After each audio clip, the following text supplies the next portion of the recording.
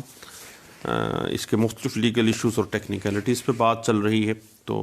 معاف کیجئے گا انشاءاللہ۔ آگے چلتے ہیں جی۔ فارمل ڈیفینڈنٹس، اگر کوئی شخص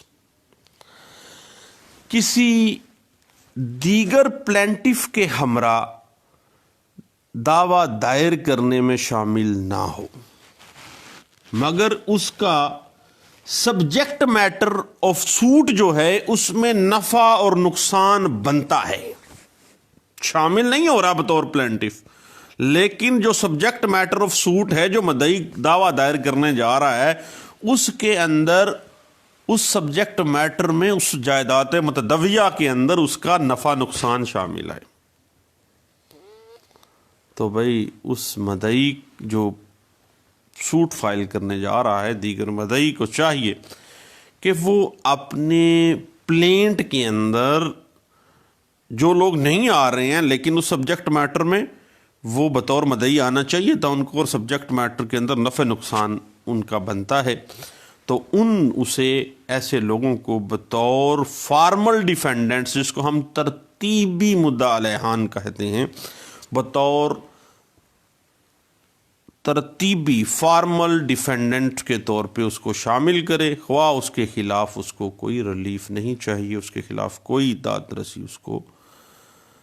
نہیں چاہیے، فارمل ڈیفینڈنٹس کے طور پہ اس کو شامل کیا جانا چاہیے۔ اس بات کو 2014 MLD پیج 158 میں ڈسکس کیا گیا، اور اب یہی بات کہی گئی کہ یہ بھی ڈسکریشن آف کورٹ ہے کہ وہ ان سارے مقدمے کے حالات و واقعات کو دیکھے گی کہ کیا واقعی یہ فارمل ڈیفینڈنٹس بنتے ہیں یا نہیں بنتے ہیں۔ اس بات کو بھی فائنلٹی جو ہے وہ جوڈیشل مائنڈ ہی کرے گا، اور جو کورٹ ہے وہی ڈیسائیڈ کرے گی مقدمے کے حالات و واقعات کو دیکھتے ہوئے۔ اس بات کو PLD 1992 سپریم کورٹ پیج 590 اور 2014 CLC پیج 443 میں بھی ڈسکس کیا گیا تھا۔ تو دوستو، آرڈر 1 رول 1 سے لے کے 13 تک کی جو مختلف لیگل ایشوز اور legal technicalities Pakistani case laws perspective میں ہم نے ڈسکس کرنے کی کوشش کی ہے،